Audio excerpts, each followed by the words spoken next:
Hello, everyone. Welcome back to the channel. If you are new here, hi, my name is Ree, and I'm a fellow homeschooling mom that also happens to be a professional educator. I started this channel to create a safe space for us to talk about issues surrounding the family system, such as education, parenting, and self care. Today, we'll continue with our homeschool series as part 4 discusses the process of assessing your child's learning.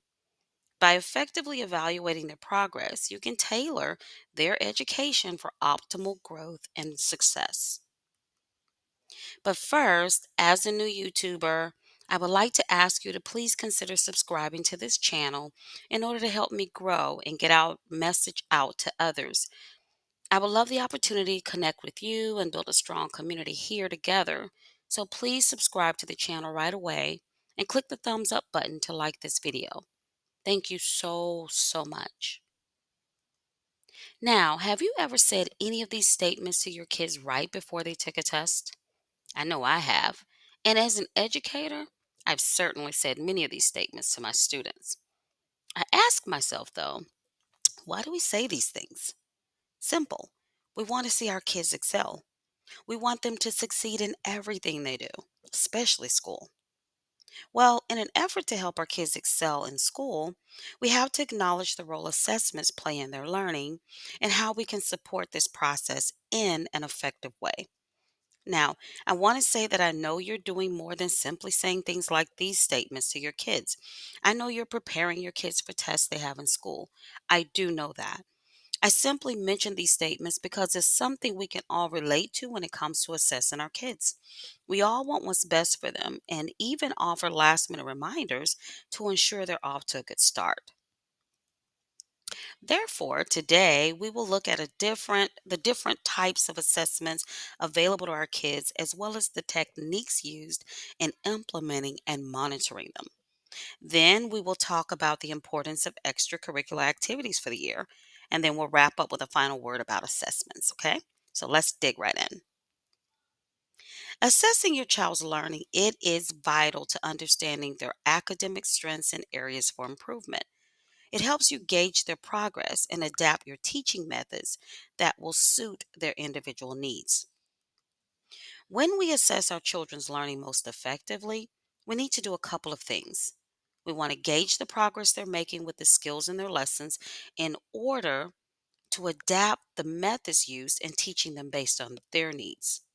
So, to do this, we must tailor their learning as needed. Dr. Dylan William is one of the world's most prominent authorities on assessments in education. He helped implement formative assessments in thousands of schools all over the world. He made this statement, and I want to take a second to look at it. The key focus is the information in red, where he says the teacher's job is to engineer effective learning environments to ensure that the learning is proceeding in the intended direction. Assessment is indeed the bridge between teaching and learning. Now, let's talk a little about the types of assessments as well as the techniques used to implement and monitor them effectively. There are various types of assessments you can use throughout the year, so let's take a look.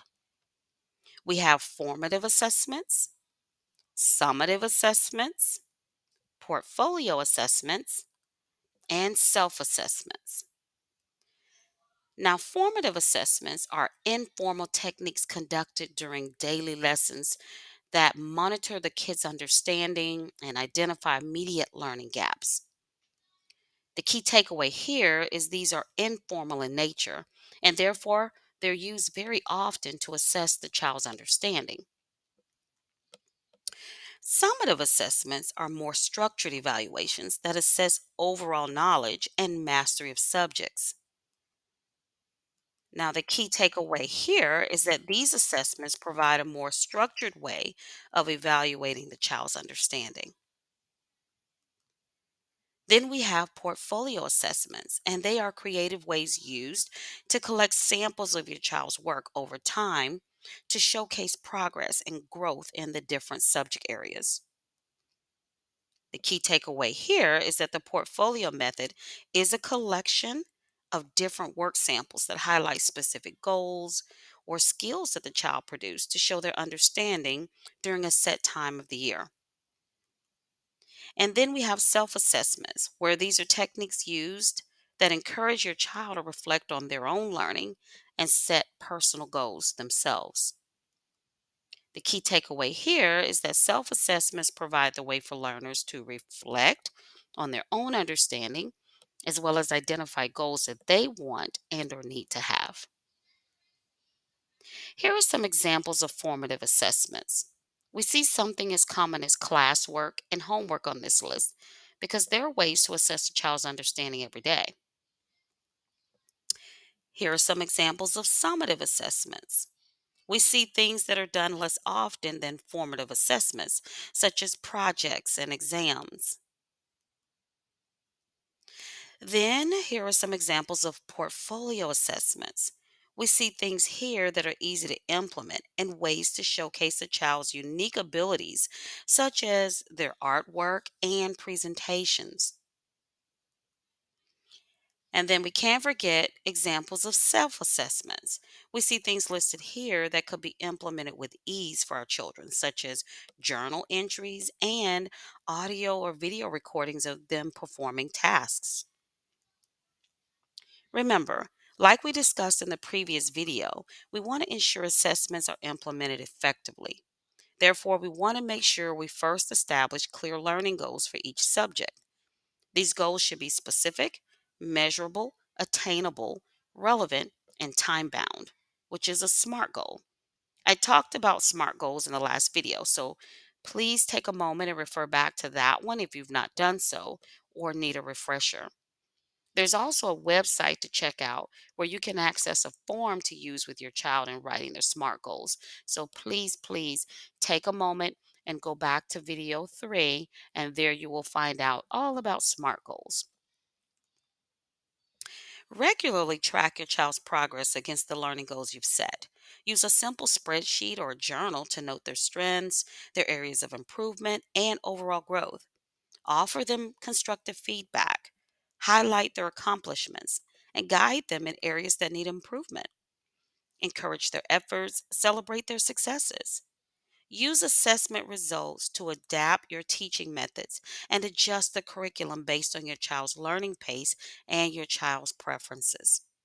In order to implement a progress monitoring plan that is sustainable, you need to ask yourself these questions. So, how often do I want to monitor my child's progress? Which assessments do I want to implement with my child? And where do I want to maintain the information that I gather when I monitor their understanding? Now, let's take a moment and just talk about extracurricular activities because we know that our children need balance in all things. Therefore, we must consider their social experiences just as we do their academic ones.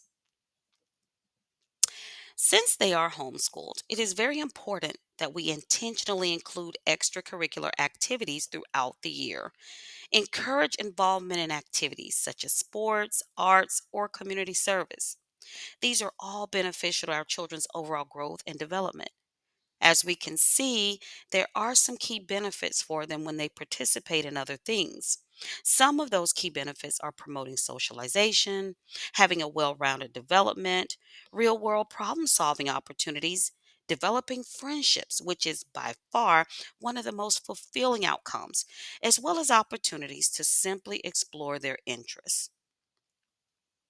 Now, in conclusion, assessing your child's learning is a crucial aspect for our homeschooling academic year. By combining formal and informal assessment techniques, setting clear learning goals, and providing constructive feedback, you can ensure that your child's education is personalized and effective. Remember, assessment is not just about evaluating performance, it's also an opportunity to support their growth and their learning journey. And with that, I want to thank you for spending this time with me today to discuss assessments. Again, if you have not already done so, please subscribe to this channel and hit the notification bell so that you're notified whenever I upload a new video. I am truly very grateful for each and every one of you, and this opportunity that we get to provide this safe space and gather together in an effort to grow together. Until next time, I wish you a day full of love, joy, and peace. Bye for now.